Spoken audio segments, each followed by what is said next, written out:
Hi friends, welcome to Cric Mania. Friends, இன்றைக்கி ரொம்ப ஒரு முக்கியமான மேட்ச் இருக்குது. ஆஸ்திரேலியாவுக்கும் ஸ்ரீலங்காவுக்கும். ஆஸ்திரேலியாவுக்கு வாழ்வா சாவா போட்டி. ஆஸ்திரேலியா தோத்தாங்கன்னா டோர்னமெண்ட்டை விட்டு வெளியேற போகும் ஒரு மிகப்பெரிய அணியாக இருப்பாங்க. அதை நினச்சி சந்தோஷப்படுறதா வருத்தப்படுறதானே தெரியல ஃப்ரெண்ட்ஸ். ஆனால் இன்றைக்கி என்னோடய ப்ரெடிக்ஷன் என்னென்னா, ஸ்ரீலங்கா வின் பண்ணுவாங்கன்னு நான் நினைக்கிறேன். ஆஸ்திரேலியா அந்தளவுக்கு ஸ்பின் பவுலிங்கே நல்லா விளாட மாட்டுறாங்க. ஸ்ரீலங்காலையும் நல்ல ஸ்பின்னர்ஸ்லாம் இருக்காங்க. அஸ்ரங்கா, தீக்ஷனா, நல்ல ஸ்பின்னர்ஸ் இருக்காங்க. அதுவும் இல்லாமல் கிரிக்கெட்டில் ஒரு ரொம்ப முக்கியமான வார்த்தை மொமெண்டம். அது ஆஸ்திரேலியாவுக்கு இப்போ சுத்தமாக இல்லை. ஸ்ரீலங்காட்ட மொமெண்டம் நல்லா இருக்குது. அதுவும் இல்லாமல் இன்னொன்று ஒரு பயம் என்னென்னா, இந்த மாதிரி மேட்ச்சில் தான் ஆஸ்திரேலியா யாருன்னு அவங்க உலகத்துக்கு காமிப்பாங்க.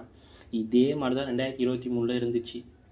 ஆப்கானிஸ்தான் கூட பாகிஸ்தான் தோத்தா செமிஃபைனலுக்கே வந்திருக்க மாட்டாங்க. இந்தியா கப் அடிச்சிருக்கலாம். ஆனால் அங்கே என்ன நடந்துச்சுங்கிறது எல்லாருக்குமே தெரியும். இருந்தாலும் என்னோடய ஆசை என்னென்னா, ஆஸ்திரேலியா வெளில போயிட்டாங்கன்னா இந்தியாவுக்கு நல்ல சான்ஸ் இருக்கும். அதாவது ஆஸ்திரேலியா வந்தாலுமே இந்தியா தோக்கடிச்சிடுவாங்க. அந்த ஒரு போட்டி இருக்காதுன்னு நான் நினைக்கிறேன். இந்தியா ஈஸியாக வின் பண்ணிடலாம் அப்படிங்கிறது என்னோடய கருத்து ஃப்ரெண்ட்ஸ். நீங்கள் என்ன நினைக்கிறீங்க? ஆஸ்திரேலியா வரணுமா, ஆஸ்திரேலியா வரக்கூடாதா? நீங்கள் என்ன நினைக்கிறீங்கன்னு கமெண்ட்டில் சொல்லுங்கள். Thank you friends. நம்ம சேனலை சப்ஸ்கிரைப் பண்ணிங்க. தேங்க்யூ.